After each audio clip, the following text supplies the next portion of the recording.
বিসমিল্লাহির রহমানির রহিম। সুপ্রিয় শিক্ষার্থীরা, সাতকানিয়া অনলাইন স্কুলে তোমাদেরকে স্বাগত জানাচ্ছি। আমি মোহাম্মদ শফিউল আজম, সহকারী শিক্ষক গণিত, চিপবাড়ি আদর্শ উচ্চ বিদ্যালয়, সাতকানিয়া, চট্টগ্রাম। পাঠ পরিচিতি শ্রেণী নবম ও দশম, বিষয় গণিত, অধ্যায় 17, পরিসংখ্যান। প্রিয় শিক্ষার্থীরা, গত ক্লাসে আমি সংক্ষিপ্ত পদ্ধতিতে গড় নিয়ে আলোচনা করার সময় আমি পরিসর, উপাত্ত, শ্রেণী ব্যবধান, শ্রেণী সংখ্যা ইত্যাদি নিয়ে আলোচনা করেছিলাম এবং আমি দেখিয়েছিলাম কিভাবে একটি অবিন্যস্ত উপাত্তকে বিন্যস্ত করতে হয়। তাই আমরা আজকের ক্লাসে এসব বিষয় নিয়ে আলোচনা করব না। এই টপিকসগুলোতে যদি তোমাদের কোনো দুর্বলতা থেকে থাকে তাহলে তোমরা আমার পরিসংখ্যান পর্ব 1 ক্লাসটি দেখে নিও। প্রিয় শিক্ষার্থীরা, আজকের ক্লাসে তোমাদের জন্য আমার প্রথম প্রশ্ন, কেন্দ্রীয় প্রবণতা কি? একটু চিন্তা করে দেখো তোমরা বলতে পারো কিনা। তোমাদের জন্য আমি একটু সময় দিলাম।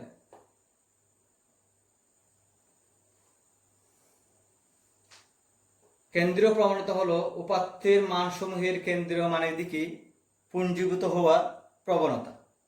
2 নম্বর প্রশ্ন, কেন্দ্রীয় প্রবণতার পরিমাপগুলো কি কি? 3টি পরিমাপ আছে। একটি নিয়ে আমি গত ক্লাসে আলোচনা করেছিলাম। একটু চিন্তা করে দেখো বলতে পারো কিনা। গড়, মধ্যক ও প্রচুরক। যারা বলতে পেরেছো তাদেরকে ধন্যবাদ।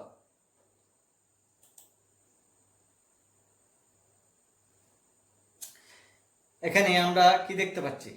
এখানে আমরা 5টি পুতুল দেখতে পাচ্ছি। প্রশ্ন হলো, প্রিয় শিক্ষার্থীরা, পুতুলগুলোকে কিভাবে সাজানো হয়েছে?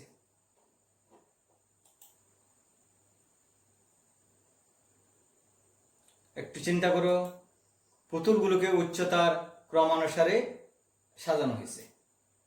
হলুদ পুতুলটির 2 পাশে পুতুলের সংখ্যা কেমন? প্রশ্ন করা হয়েছে, হলুদ পুতুলটির 2 পাশে পুতুলের সংখ্যা কেমন? হলুদ পুতুলটির 2 পাশে পুতুলের সংখ্যা সমান। প্রিয় শিক্ষার্থীরা, পরের প্রশ্ন দেখি আমরা। হলুদ পুতুলটিকে তাহলে কি বলে? একটু বলো দেখি, চিন্তা করো। হলুদ পুতুলটিকে আমরা কি বলবো? যেটি মাঝখানে আছে, এটার 2 পাশে 2টি করে সমান সংখ্যক আছে, তাই হলুদ পুতুলটিকে আমরা কি বলবো? তোমরা একটু চিন্তা করো, বলো। হ্যাঁ শিক্ষার্থীরা, হলুদ পুতুলটিকে আমরা মধ্যক বলবো। প্রিয় শিক্ষার্থীরা, আজকে আমরা মধ্যক নিয়ে আলোচনা করব।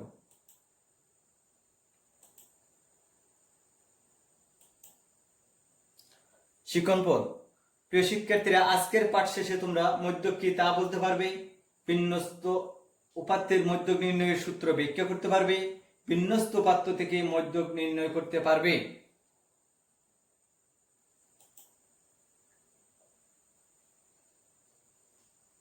এখানে আমরা কি দেখতে পাচ্ছি? 7টি গ্যাস সিলিন্ডার। কেমন?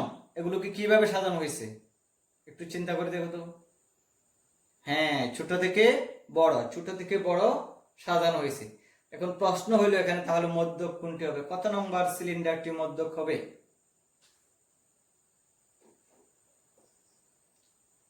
কার 2 পাশে সমান সংখ্যক রয়েছে? 4 নম্বর সিলিন্ডারের 2 পাশে সমান সংখ্যক রয়েছে, তাই 4 নম্বর সিলিন্ডারটি এখানে মধ্যক। মধ্যক হলো সংগৃহীত উপাত্তের মধ্যম মান। প্রদত্ত উপাত্তসমূহের মানের ক্রমানুসারে সাজালে যে মান উপাত্তগুলোকে সমান 2 ভাগে ভাগ করে তাকে মধ্যক বলে। এখন আমরা মধ্যক বের করব। কয়েকটি সংখ্যা, এখানে কয়টি সংখ্যা আছে? 1 2 3 4 5 6 7 8 9। 9টি সংখ্যা আছে, অর্থাৎ n এর মান 9। এখন এগুলাকে কি করতে হবে? প্রথম উপাত্তগুলোকে মানের ক্রমানুসারে সাজাতে হবে। মানের ক্রমানুসারে সাজালে আমরা ছোট থেকে বড় সাজাইলাম। সবচেয়ে ছোট সংখ্যা হচ্ছে 6, এবং এভাবে 6 এর পরে 7 8 9 10 12 13 14 15 11 সংখ্যাটি এখানে নাই, তাই লেখা হয়নি। যে সংখ্যাগুলো এখানে দেওয়া আছে ওই সংখ্যাগুলোকে আমরা ছোট থেকে বড় সাজিয়েছি। কি হলো? এখানে উভয় পক্ষ থেকে, অর্থাৎ ছোট থেকে 4টি কেটে দিলাম আর বড় থেকে 4টি কেটে দিলাম, মাঝখানে আছে একটি 10। প্রিয় শিক্ষার্থীরা, তাহলে এই উপাত্তের মধ্যক হবে যে 10। এখানে একটা দেখো, তাহলে পঞ্চম মানটি এখানে মধ্যক হচ্ছে। 9টি থাকলে পঞ্চম মানটি মনে রাখবে। 9 হলো পঞ্চম মান। কিভাবে হবে সেটা আমি একটু পরে আলোচনা করতেছি।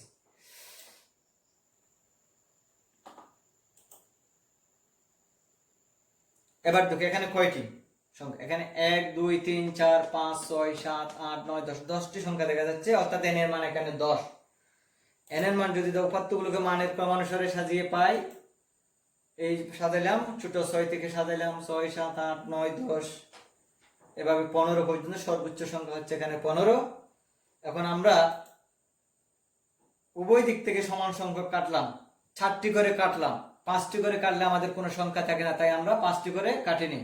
তো মাঝখানে আছে 2টি, এখন মধ্যক কাকে বলবো? 2টাকে বলা যাবে না, 2টাকে বলতে গেলে ডাবল হয়ে যাবে, দ্বিগুণ হয়ে যাবে। তাহলে এখানে 10কে বলবো নাকি 11? এককভাবে আমরা কাউকে বলতে পারবো না, উভয়ের সমান অধিকার আছে, তাই এক্ষেত্রে আমাদেরকে 2টি সংখ্যার গড়কে মধ্যক হিসেবে নিতে হবে। অর্থাৎ এক্ষেত্রে মধ্যক হবে যদি জোড় সংখ্যক n এর মান জোড় হয়, তাহলে মাঝখানের সংখ্যা 2টির যোগফলকে 2 দ্বারা ভাগ করতে হবে, অর্থাৎ মাঝখানের সংখ্যা 2টির গড়। মাঝখানে এখানে 10 আর 11, 10 আর 11 যোগ করে 2 দ্বারা ভাগ করলে 10.5 পাওয়া গেল। তাহলে এই উপাত্তের মধ্যক হচ্ছে 10.5।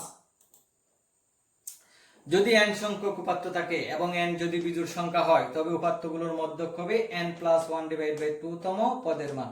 এই যে আমি একটু আগে বলছিলাম, ওই যে 9টি পদ ছিল, ওখানে পঞ্চম মানটি মধ্যক ছিল একটু আগের আলোচনায়। তাহলে একটু খেয়াল করো তো, n এর মান যদি আমি 9 দিয়ে 9 আর রেখে যোগ করলে 10, 10কে 2 দ্বারা ভাগ করলে 5, অর্থাৎ পঞ্চম মানটি হচ্ছে আমার মধ্যক বিজোড় সংখ্যক উপাত্তের ক্ষেত্রে।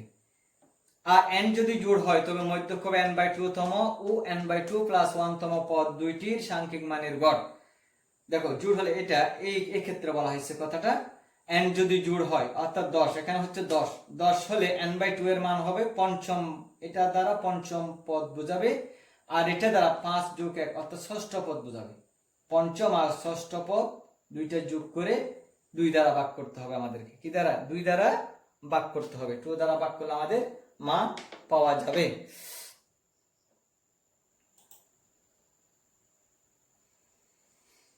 প্রিয় শিক্ষার্থী, এখানে আমরা কি দিব? আমরা দুইটা বিন্যস্ত পাত্র দেখতে পাচ্ছি, এখানে দুইটা বিন্যস্ত পাত্র, একটাতে হচ্ছে দুইটার মধ্যে একটু খেয়াল করো তো কোনো পার্থক্য আছে কিনা।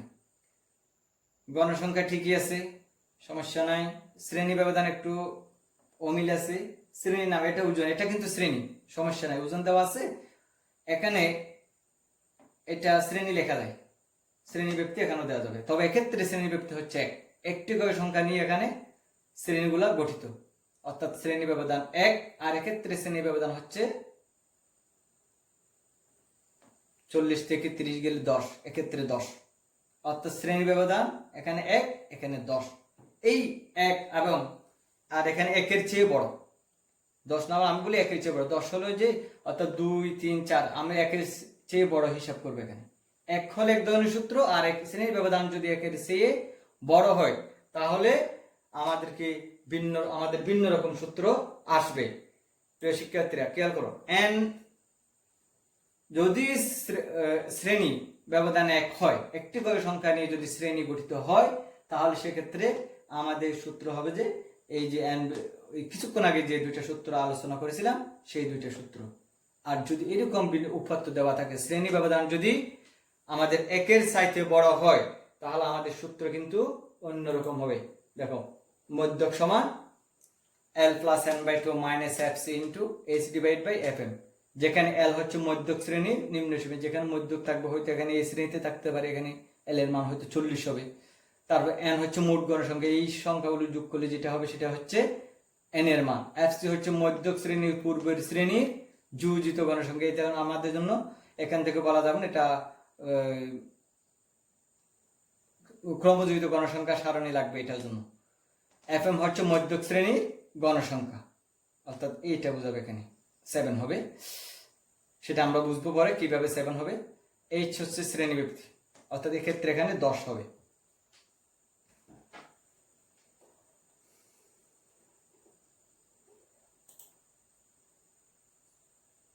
এখন আমরা নিচের সারণীটির মধ্যে নির্ণয় করব, অর্থাৎ প্রথম ক্ষেত্রে আমরা যেটা শ্রেণী ব্যবধান এখানে 1, এই যে একটি করে সংখ্যা নিয়ে এখানে শ্রেণী গঠিত।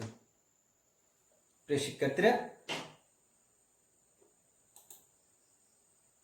এক্ষেত্রে আমাদেরকে প্রথমে এই যে সংখ্যাগুলো আমরা কি করবো, এখানে ওজনগুলা এদিকে বসাইলাম, এই গণসংখ্যাগুলোকে আমাদেরকে এদিকে বসাতে হবে, এদিকে বসে। আর মধ্যক নির্ণয়ের জন্য আমাদেরকে অবশ্যই ক্রমযোজিত গণসংখ্যার কলাম এটা লাগবে, তাই আমরা এটা এখন তৈরি করব।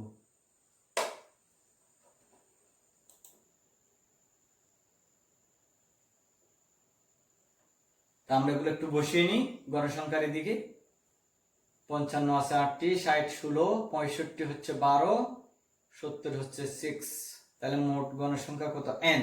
n এর মান হচ্ছে 50। এখানে n এর মান কত? 50।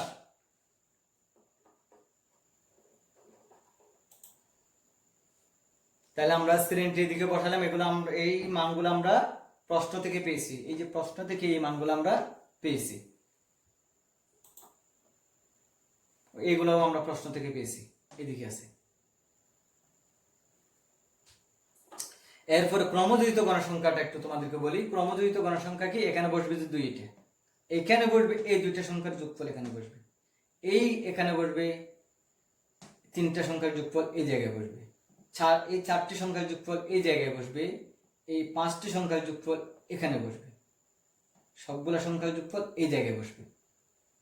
খেয়াল করছো? 2 এখানে বসবে, 2 একটি সংখ্যা, এখানে 2টি সংখ্যার যোগফল এই দুইটা, এই ঘরে এই কলামে বসবে 3টি সংখ্যার যোগফল এই কলামে, এই 4টি সংখ্যার যোগফল এই কলামে, এখানে এই 5টি সংখ্যার যোগফল, এখানে হচ্ছে 6টি সংখ্যার যোগফল। তাহলে আমরা এগুলো একটু বসিয়ে নি, করে দেখি একটু করে যোগ করে করে আমরা বসাই।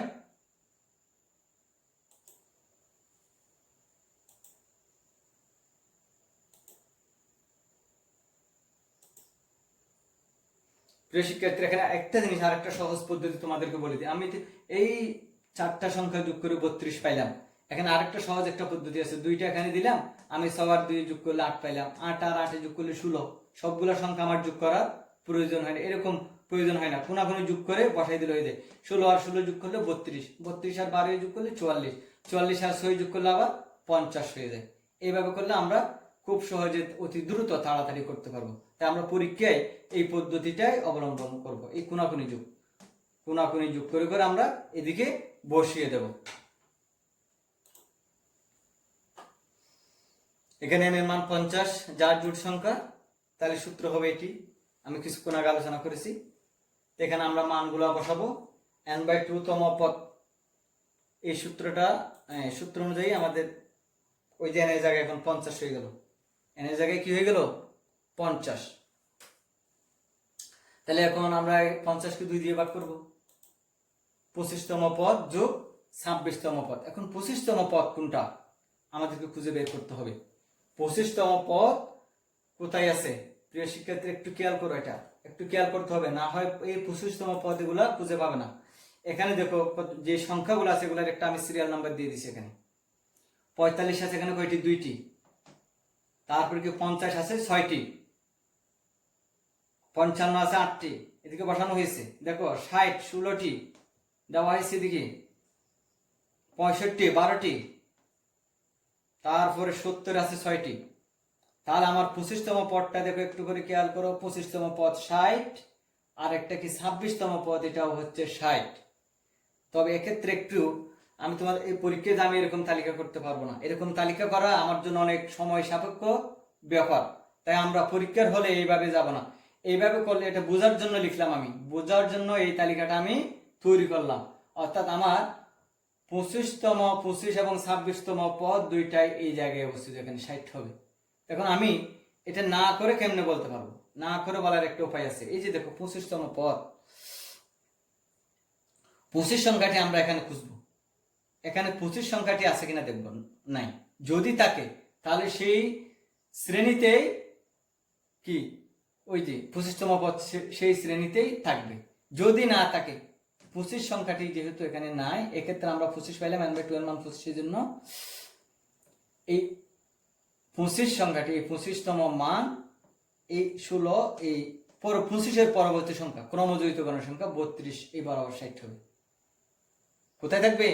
25 এর পরবর্তী ক্রমযোজিত গণসংখ্যা বরাবর যে সংখ্যাটি থাকবে শ্রেণীতে, সেই সংখ্যাটি হবে 25তম মান। অনুরূপভাবে 26তম মানের ক্ষেত্রে 26 এর পরবর্তী সংখ্যা এখানে 32, এই 32 বরাবর এই 60, এটাই হচ্ছে 26তম পদ। খুব সহজে বের করার নিয়ম হচ্ছে এটি। তাহলে আমার 25তম আর 26তম দুইটি পদের মানে কি 60। দুইটি পদের মানে কি 60। তাহলে এই দুইটি সংখ্যা যোগ করলাম, 25তম পদ বসাইলাম, 26তম পদও বসাইলাম, 2 দ্বারা ভাগ করে দেবো। 2 দ্বারা ভাগ করলে এই যোগ করে 2 দিয়ে ভাগ করলে ক্যালকুলেটর দিয়ে খুব সহজে 60 চলে আসবে। 120 কে 2 দ্বারা ভাগ করলে 120 হবে, যোগ করলে তাহলে আমাদের মধ্যক, এই অঙ্কের জন্য আমাদের মধ্যক হবে 60। এখন আমরা নিচের সারণীটির মধ্যক নির্ণয় করি। শিক্ষার্থীরা খেয়াল করো, এখানে কিন্তু কি আছে খেয়াল করো তো, শ্রেণী ব্যবধান এখানে 1-এর চেয়ে বড়, 1-এর চেয়ে কি বড়, অর্থাৎ এখানে 10, 40 থেকে 30 গেলে 10। তাহলে এখানে এই সূত্র, অন্য একটা সূত্র আসবে। আমরা আগে প্রশ্ন থেকে সংখ্যাগুলো একটু বসিয়ে নিই। দেখো এই শ্রেণীগুলো এখান থেকে বসালাম, আর গণসংখ্যাগুলো এদিকে বসিয়ে নিলাম আমি। এরপর আমি ক্রমযুক্ত গণসংখ্যা বের করব। একটু আগে আমি দেখিয়ে দিয়েছিলাম কিভাবে বের করতে হয়, এটা আর বলতেছি না তোমাদেরকে।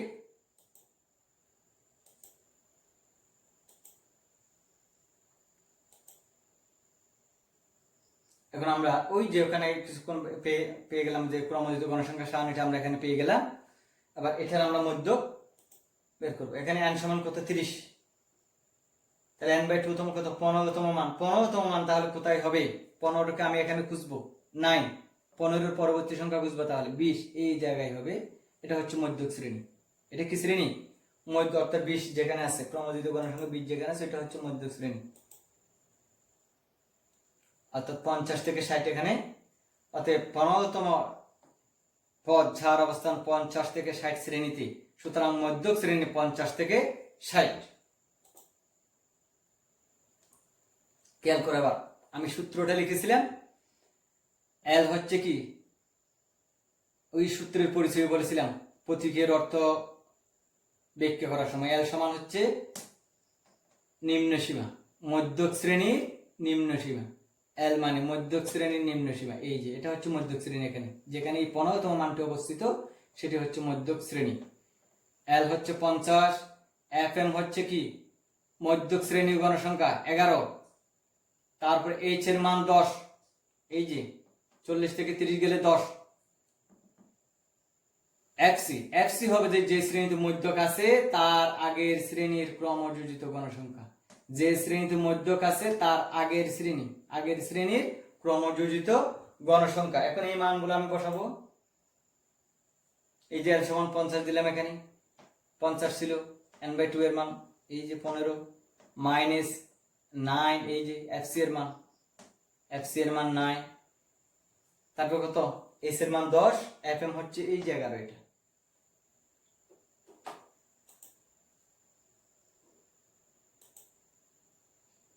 তাহলে আমরা কি করলাম, এখানে মানগুলো 15 থেকে 9 গেলে 6, 11/10, 6 10 60, 60 কে আবার 11 দিয়ে কি ভাগ করতে হবে। ভাগ করলে 5.45, 45 এর সাথে 50 যোগ করতে হবে, 55.4545। নির্ণয় মধ্যক হচ্ছে এটাই, 55.4545। তোমাদের জন্য একটি একক কাজ এখানে দেওয়া হয়েছে। 51 জন শিক্ষার্থীর উচ্চতার গণসংখ্যা নিবেশন সারণী দেওয়া হলো।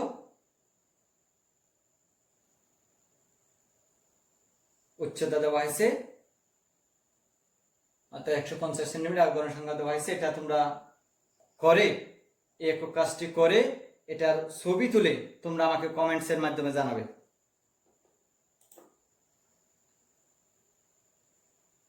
প্রিয় শিক্ষার্থীরা, আজকের পাঠটা আমরা কতটুকু বুঝলাম তা আমরা কিছু প্রশ্নের মাধ্যমে জেনে নিই। বলো দেখি মধ্যক কি, কে বলতে পারে দেখি মধ্যক কি?